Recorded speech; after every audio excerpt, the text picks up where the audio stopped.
partage de réalisation.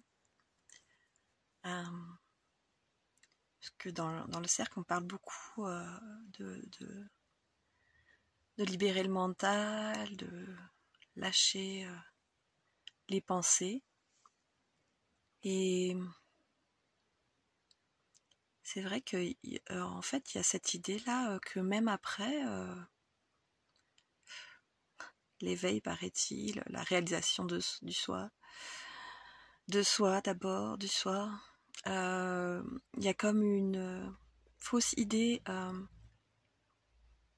sur comme si les pensées ne devaient plus être là. Et en fait, ça crée du coup une bataille intérieure, une dualité qui empêche du coup de comprendre que tout est déjà là.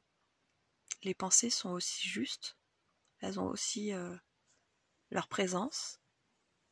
Et après, il y a simplement la différence que les pensées apparaissent, mais qu'on ne s'y attache pas en fait.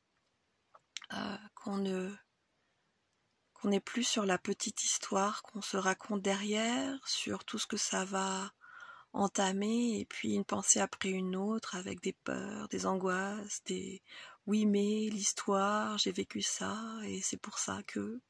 Et en fait, comme on s'y attache plus, il n'y a plus le défilement après derrière qui se met en place. Il y a vraiment toute cette idée que voilà, les pensées seront toujours là, la vie continue, pareil, sauf que il n'y a plus cette bataille intérieure et cette bataille avec l'extérieur, avec ce que l'on vit. Tout est simplement accepté, tout est simplement là, dans sa vie, qui continue. Il y a un côté de je fais toujours la même chose, mais dans l'écoute de l'élan et plus de mon mental.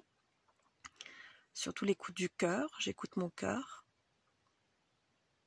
Et en fait, j'ai même pas la pensée de faire, je le fais.